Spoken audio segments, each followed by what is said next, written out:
This National Professional Anglers Association video presentation is brought to you by Missouri Secrets Tackle and 241 Inc. Productions. I got a few things. You think you're at a fishing seminar? Not quite. We're actually going to be talking about our industry, some things in our industry that you might find really interesting. It's going to take me a little while to get to the point that I want to talk about.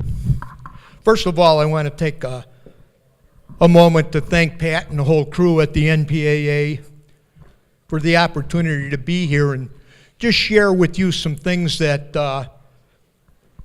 I hope will improve your life and your career, inspire you, encourage you to pursue your dreams. When Pat asked me to speak at this event, I said, yeah, absolutely. And then the next day he calls back and he says, oh, by the way, I forgot to ask you, I need a title. And I said, I want to talk about passion. But let me even add to that, the power of passion. Nothing, and Pat indicated it, and I'm going to build on this thing throughout the next 45 minutes. Nothing worthwhile has ever happened without somebody with a passion driving it. A lot of things are average, but it takes absolute passion to move a mountain, to make something happen that has never happened before. Passion trumps education. It trumps talent. It trumps money. You can have education, you can have money, you can have God-given talents that are really gifted in some area, but if you don't have passion, passion will trump all three of those. Once in a while, if you can combine those three and you find a person with passion, those are the things that happen. I mean, mega greats that impact this world in a positive way. But passion is so powerful. It is an amazing driving force of how it makes things happen. You know, I've been fortunate enough to make a living in this fishing industry my entire life. You know, my whole family and I have been blessed by this industry. It's been really good to us. And I'm going to have to walk back a little bit. A lot of you know my story, but a lot of it you don't know. And to lead up to what I want to really drive home to you, I'm going to have to take you through my career briefly on some of the things in it. And I don't want to, the point is not to pat myself on the back. This is what I did. That isn't the case. It's to give me credibility to what I really want to talk about at the end of this event. And really a point that I want to drive home. So let me give you a little brief history. Going back in this industry, when I was a kid, about 12 years old, I knew that I was going to make a living in the fishing industry. I knew it. I would tell people, people would ask, what are you going to do? Friends, relatives, and at that point, I was obsessed with fishing. It wasn't just a casual thing. It was an obsession already. I mean, that's all I cared about, period. Fishing. It was my life at that point. And then I would say at 12 years old, I'm going to make a living fishing. I didn't know what it was going to be, but I knew in my mind whatever path I was going to follow, it would lead me in that direction. It was a conscious decision. When I was growing up in the streets of Chicago, when I was in high school, my brother, who was 10 years my senior, he would take me fishing everywhere. And I was fortunate enough that my parents, especially my mother, loved to fish. And they seen a desire or something in me that was not what you would call a normal obsession for a 12-year-old kid to go fishing. And she fed that. Particularly my mother fed that. She didn't say, that's a dumb thing, go get a real job. Yeah, there's not how you're going to make a living fishing. I had the best at Christmas, birthday, whatever, the best rods and reels money can buy, the new hottest lure that was on the market, the subscription to any fishing magazine and every fishing magazine, any book that was available. I devoured everything over and over and over again. And this wasn't casual, it was truly obsessive. In high school, I was in business. My first business adventure was in the last 2 years of high school. We started a business called Lindner Manufacturing. In the basement of my parents' house, they gave us carte blanche. And we started making jigs and spinners. And my brother Ron would take them and sell them to the retail sporting goods stores in the northern Chicago, northern Illinois area around the lakes there, going up to the Wisconsin area. And there's a lot of lakes in that band in there. So we would make these spinners and jigs. And at one point, he bumped into a guy from a company that owned a retail store in the Chicago area called M. Fenn and Associates. And they were a small truck jobber at that time, and they had a retail sporting goods store. Met him in the store, and he says, I see you guys peddling this stuff. He says, I'm on this route all the time. You make some real nice stuff. He says, why don't you make more of it? I'll do the selling for you and just find a way to make more jigs and spinners. Well, lo and behold, in no time, I'm a kid in high school. I got 6 kids working with me in the basement of my parents' house, tying jigs and making spinners.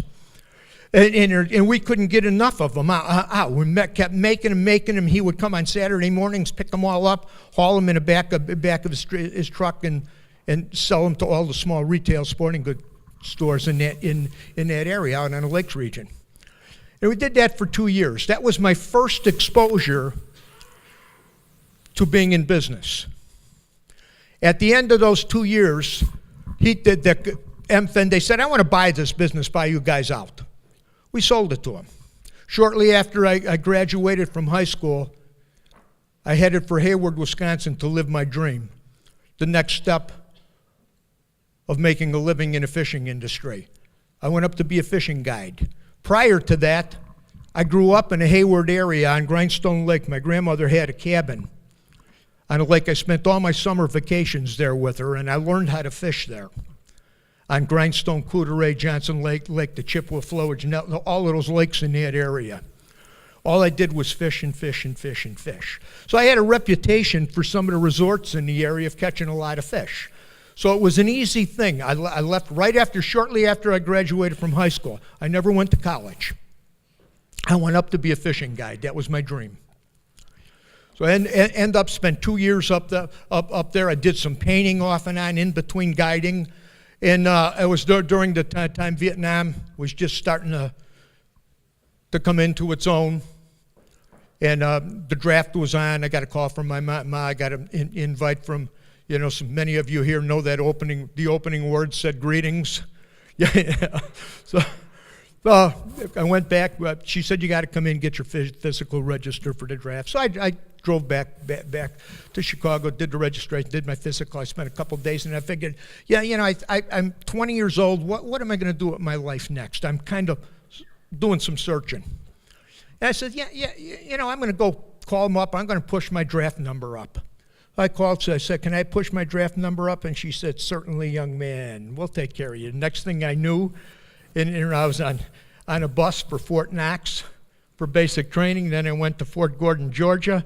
And then I went to Fort Sill for 6 months, and I was with the 1st Battalion, 40th Artillery, and we shipped out as a support unit for the 3rd Marine Division, and as we moved up to the DMZ, and I spent 11 months up on the DMZ. During that period of time, I kept in contact with my brother, and what was our dream? We had a dream. And I could, day and night, that's all I thought about. And he did a little looking. Our dream was to move up north, move out of the cities, move up to either northern Wisconsin someplace, buy a small resort, open a bait and tackle store, and guide. That was the dream for the rest of my life. That's what I want to do. So he did a little looking. He traveled through Michigan, Wisconsin, Minnesota, We ended up in Minnesota in the Brainerd area. When we both got in there, after I got back out, that's where we settled in. I looked around. We looked at all of the lakes in that area. We looked at a community. We looked at the Alexandria area, the Grand Rapids area, and the Brainerd area. We ended up picking the Brainerd area, seeing all these lakes around. I said, I'll live here the rest of our life. That's where we started Lindy Tackle Company. The story of Lindy Tackle Company is kind of interesting. It started as a guide service by the name of Lindy Guide Service. That was what it was called, Lindy's Guide Service. Ron created this brochure. We put them along all the bait shops and resorts around the area. And we had come up with this rig.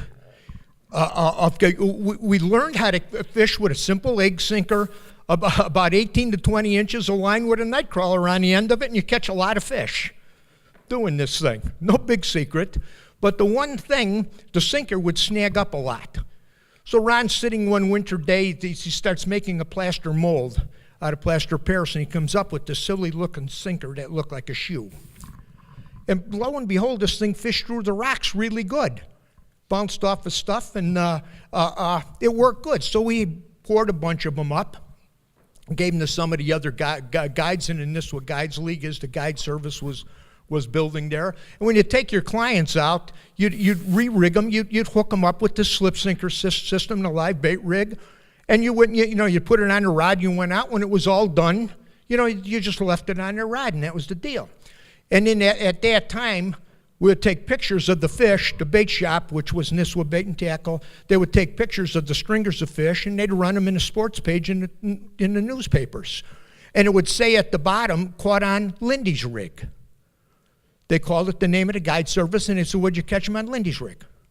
That was it. So they kind of gave a name to it. And the local truck jobber from St. Cloud at that time, Tommy Carlson was his name. Some of you might even know him.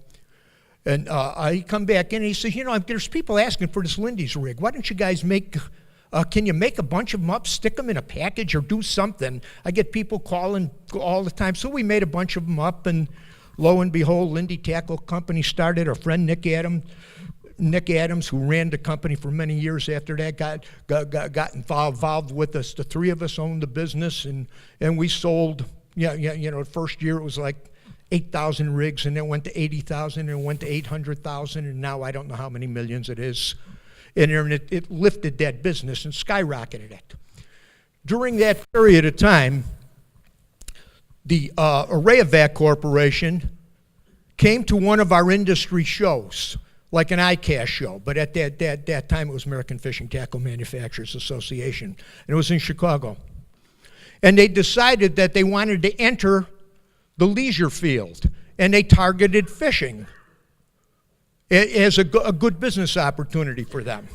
So they went around through the show, and they're talking to everybody, handing out business cards. We're looking at acquiring some businesses for Arrayovac and da-da-da. And 6 months later, we had talked to them. There was a decision to sell it to the Arrayovac Corporation. And they looked at, after they purchased us, they purchased Little Joe. And I had a little opportunity. We were looking at some other companies. At that time, we went one of the companies we had suggested they buy was Berkeley. The other one was Lou Childry. Spent time with these people trying to get the acquisition. It never worked out, but that was part of the acquisition decision. And I was involved in this process. So I was learning more and more about business acquisitions, companies' growth, and all of these different things. Had a 2-year work contract with the sale to Arrayovac. During that period of time, got in the fishing show business. Started to do television fishing shows, started to write for Fishing Facts magazine, started to do promotions, promoting out on the road at retail sporting goods stores, and just talking fishing, selling product. After the 2 years was over, and got into this, a little bit of taste of the television business. When our 2-year contract was over, both of us decided, hey, this media end of this business is a lot more fun than the manufacturing end of it. And it's a little bit more exciting than pouring sinkers and tying snells. So we're going to start a magazine. And we learned that while we were promoting, out talking to people, there was kind of a need for advanced information in fishing. People would share, you'd finish talking in a store and somebody would come up and say to you, hey, has you got anything written on that? Or anything. That's what planted the seed. Let's start a magazine. That birthed In Fisherman. Ron, myself, nobody we work, we knew absolutely nothing about publishing. Not a single thing. Had no idea. But we had a passion for putting out what we wanted to put out was the best fishing information in the world at that point in time. That was the goal. That's what we did. Poured our heart and soul into this thing. And the magazine, it started as a magazine in 1975. At that time, I started to fish tournaments. And bass was on, just growing pretty good at that point in time. And I loved tournament fishing. I started fishing, I fished some of the early BASS tournaments, American Bass, which tried to duplicate what Bass did but never could. And they had another organization out of Illinois that tried it. But I fished a number of the tournaments, won a couple BASS tournaments, went to a couple classics. I'm coming back from Currituck Sound. This was right in the time. In Fisherman was now just starting. And we had about 3 or 4 years into it. I came back from a classic on Currituck Sound, Tide River. First time I ever fished Tide River. Had a poor showing. I'm coming back with my wife. And I said, honey, I got to make some decisions. I fished that tournament. I knew what it was. I was a good competitive angler. I fished these other events. I was winning tournaments. I was making money at the development stages here, doing really good. And that tournament, I knew I fished it mechanically, but my heart wasn't it and my mind was. Everything was mechanical. My mind was on the television show, the magazine, the next sales meeting. I knew that the gut to win, that edge, it wasn't there. I know that. I had the taste. I knew the taste. I knew what it took to compete. And I couldn't get myself up to it. My mind was in a different area. And I said, honey, I got to make a decision. I'm good at this. This tournament fishing game is just developing. And we're going to do this, and I'm going to go in this direction, or I'm going to stay and we're going to build In Fisherman. And I'm going to continue with television and build this thing and go after the communications end of this business. One of those crossroads in life. I made the right decision when we went with In Fisherman at that point in time. And so now, you're one of those crossroads in life when you have to make a decision, and it leads you in a slightly different direction. Well, that took up the next 25 years of my life. For 25 years, we built it. We did television shows, we did tournaments, we did magazines, radio shows, books, DVDs, videos at that time. And it built a mega business, the biggest in the industry at that point in time in a multimedia, mixed, diverse business. Then, during that 25-year period, things were like a whirlwind. And you were so busy. Just one project after the other, after the other, after the other. And during, like any business, you have people come knock on your door. We had no intention of ever selling the business. That wasn't the intention. Never went on the street to talk to anybody about it. We had 7 suitors over that 25-year period. And when somebody knocks on your door and says, we'd be interested in talking to you, you'd be a fool to say, nah, I don't want to hear what you got to say. You sit and you meet with them and you talk to them about it. One of them was, ironically, was Helen Severe when she was heading up Bassmaster. And that was one of the most interesting ones that we almost bit, but never did quite go that way. Then it was some years later, out of those 7 suitors, a company from New York calls me one time, says, hi, I'm da-da-da-da-da. We're looking to acquire some things in the sport fishing industry. We've been looking at your shows, what you're doing with In Fisherman. We're just interested if you want to sit down and talk. I said, yeah, well. First meeting I had with him was at the Minneapolis airport. He's going from New York to Los Angeles. I'm going to Des Moines, Iowa to do a sports show. Stopped at the airport, had coffee, talked a little bit, swapped a few cards back and forth. Over the next 12-month period, that accelerated a little bit. And he said, let's talk, send me this. And he requested something, and I'd grab it, and I'd send it to him in the mail. And then it just kind of moved along. And then one day, I get a registered letter in the mail. Basically what it said, if we come in and do our due diligence on your business, and it proves to be everything that you said it is, we are willing to give you this amount of money for it. Now, growing up as a kid on the streets of Chicago, I had to count these zeros on a number of times, as I never seen this much money in my life. I said, what's next? I talked to my brother, my wife and family. Business was really good. We're making money. We had no intention, very comfortable. They all said, if you want to sell, sell. They're going to put the golden handcuffs on you. We really don't care. You're the one that they're going to lock up. I said, you want to sell? Fine. So thanks a lot, guys. So the decision became mine. After doing some prayer and soul searching, decided, that the timing was right for a variety of reasons. It wasn't just the money by a long shot, but it was a factor like it would be in any decision like that at that point in your life. I mean, I had committed 25 years of my heart and soul into one business, building it. That was all I did, just 7 days a week, build it. That. I wake up in the morning thinking about it, you go to bed at night thinking about it. So the timing was right, like so many things. When the timing is right, you know when to make that move. Sold it, everything went fine. I had a 2-year work contract. And the 2-year work contract, we had a 4-year non-compete, which is pretty typical in any business acquisition.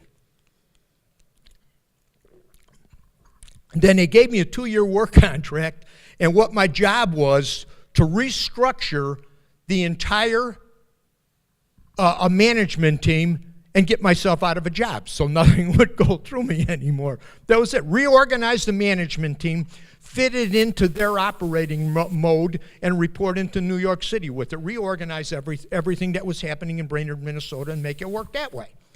So until we had a good management structure, had a good team, it was a real simple task. And so that took 2 years. So then after that, they said, we need you for 1 more year. I'll give you a 1-year work contract. All we want you to do is go do television and give us 4 DVDs at that time. Do 4 of them. That's what we need you to do. 1-year work contract. Okay, I did that.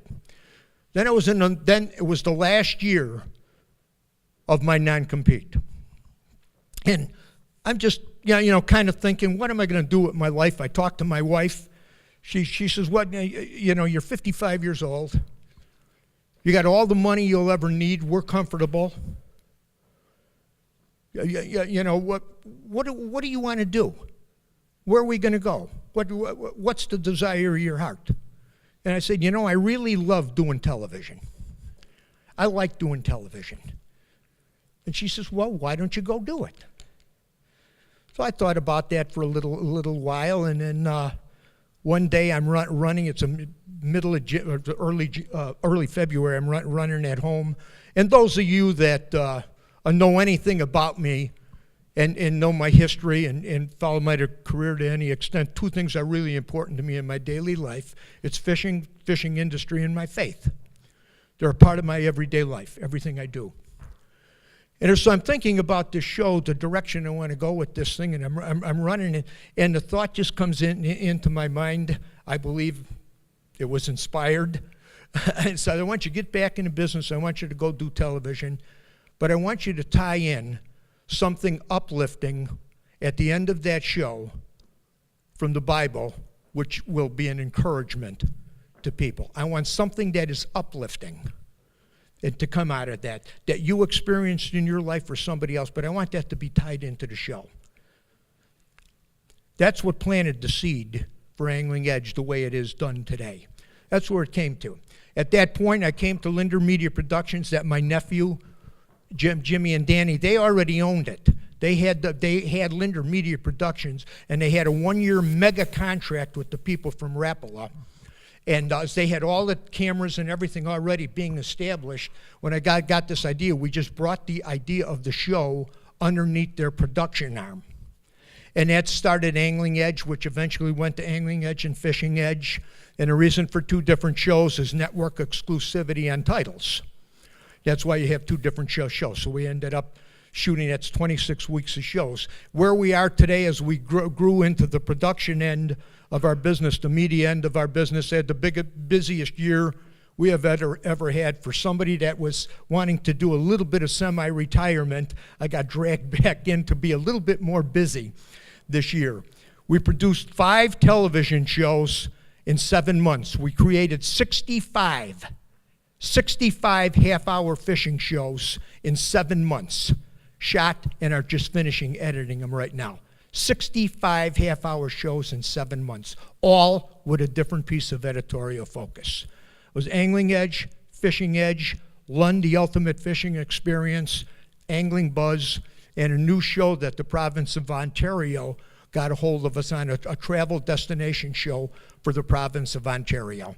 And that airs this year. It's a new show called the Ontario Experience, all geared around travel-oriented with naturally fishing and a little bit of hunting being the string that ties it together. That's where we're at today. That brings me to where I want to go from here. What I wanted to do here was give myself some credibility in what I want to tell you, that I've worked with a lot of different people in this business on a lot of different projects over the years in our industry. Seen a lot of things that worked and seen a lot of things that didn't work. And when you see things that work and things that didn't work, you got to ask yourself, why did this work and why didn't this work? You know, so what are the answers? And I'm going to share with you my belief on this after 50 years in this business. And I'm emphasizing the sport fishing communication end of our business.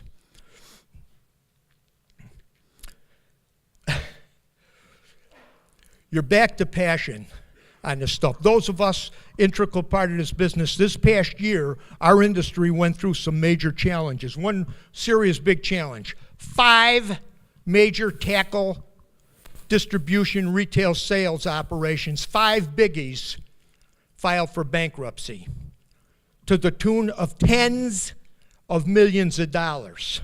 Tens of millions of dollars sucked out of this industry. Those bankruptcies on those 5 organizations cost everybody in here money, and it cost me money. It cost all of us. When you take that kind of money out of this industry, everybody feels it. Everybody. We're all feeling that squeeze now. The other side of that coin, let me go. When you see these 5 businesses, big powerhouses, atmosphere has been the same in the last 15 months. And I remember an interesting article that I read by a writer that was an analyst that read that, and they went through these 5 companies, the pros and cons, why they believed that they had the problems that they had. And the last 2 words from the analyst said poor management. Those are the last 2 words by the analyst. Poor management. Same time that these 5 companies filed, the other side of the coin, there is companies like Mills Fleet Farm, Shields, Academy, Dick's Sporting Goods, Big Rock that services numerous independent retailers, numbers of independents that are doing a phenomenal job and making money. Nothing different, nothing changed. Why did these guys fail? Why did these guys succeed? Same environment. What was the reason? There has to be a reason. There has to be. Now, I'm going to use a little humor now, but it has a real meaning behind it, a significant meaning behind it. Our industry in the last 25 years, actually 15 years or so, has went through major consolidation. The entrepreneurial spirit that grew and developed the sport fishing world that we call the industry, which is made up of tackle, marine, and tourism, the entrepreneurial spirit kind of got shoved down. The old day, what had happened, consolidation, as an industry grew. Our industry has experienced consolidation at every level. Every level. As consolidation came in, the creative people that took these small, were able to dream with a passion and make something happen. The mood of the marketplace at every level changed, and it was difficult for them to function anymore.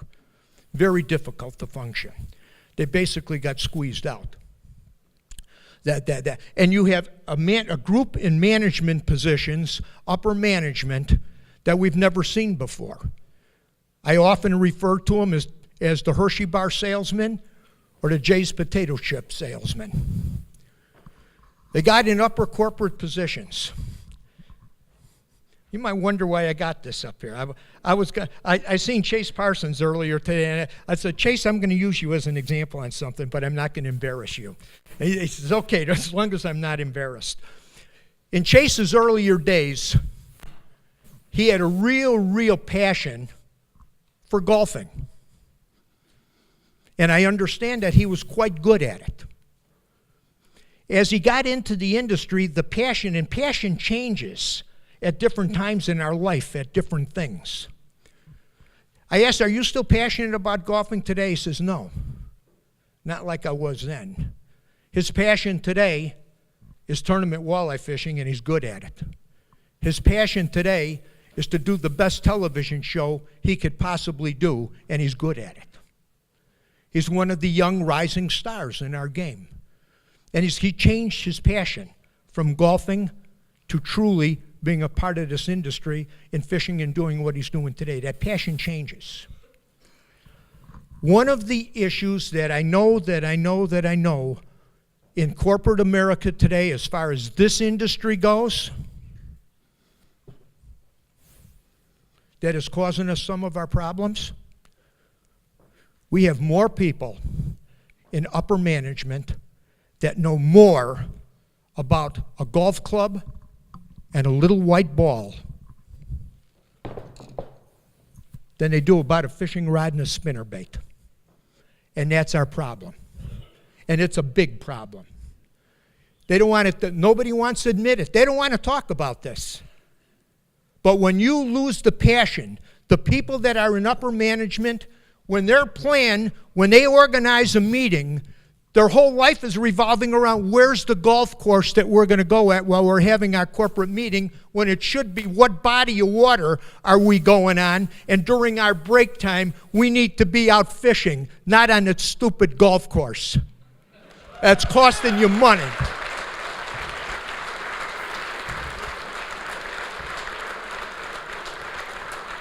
They are not, when your passion is this, you are not capable of making the decision to come out with the right product. You do not know why people fish.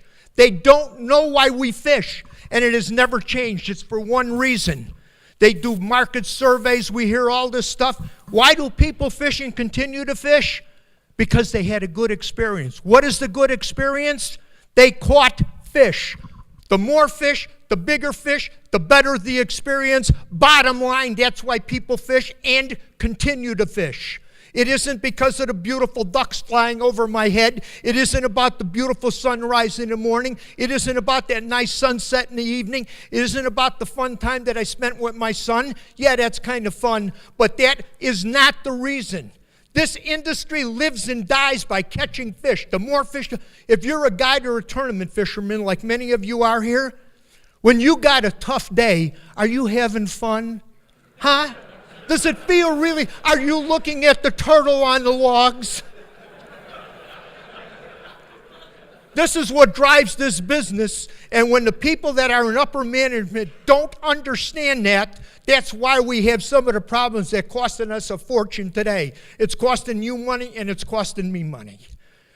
We need a different outlook on this. We need key people in key positions to change the thinking. Things are starting to happen. There's an excitement in the air that I haven't seen for many, how much time I got? Okay. that I haven't seen for a long time. How many of you in here, if you're 35 years of age or younger, stand up? 35 or under.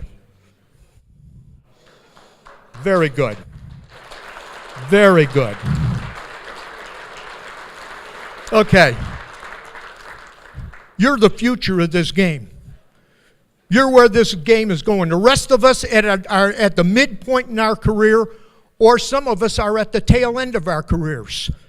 It's time we're going to hand this ball off to you. You're the next generation, man. And I want to see this in your hand, not this. Because you can make things happen. This industry, Kevin mentioned earlier, there's a new excitement out there, and there is a new excitement. Things are humming. This industry, because of the high school fishing movement, we did not see this at the college level. But I did see it at the high school level. When the high school level got involved, everything started to explode. There is an excitement here like I have not seen to drive this sport in a long time. We're reaching the right age category at the right time, and they're doing what you need to do. They're being exposed to catch fish. They're learning how to catch fish. Get something bit, get something pulled on the end of the line. And you could see that excitement. It's happening. This is the best spike that I've seen in this industry in many years. There's an excitement in the air, and that's driving it. Organizations like NPAA, I just want to take an opportunity to say something about, I got involved in a thing called Fishing Careers Workshop this past year. You take both of our organizations, we are moving this needle in a way, we're shaking this industry up. We're going to talk about some things that need to be shook up. We got a new recruitment coming, and you need to be a part of both of these organizations. We both are serving different goals, different needs in this sport. But there's a movement, you're a part of it, you're here. You're not here by accident. The future is looking good. Some of you are going to be the absolute new leaders in this sport. And you're going to be the head of the corporations. You're going to be designing the lures. The new leaders are going to shape whatever is happening 20 years from now. It's your opportunity. Those of us that are the old dogs here, we're handing this stuff off to you. Your turn to pick up the ball where we left off and run with it, baby. Run with it. Live the dream. Think big, be passionate about what you're doing, and you'll love it the rest of your life. This industry is fantastic. There's lots of opportunities, and they're bigger than they ever been before. Go for it, man.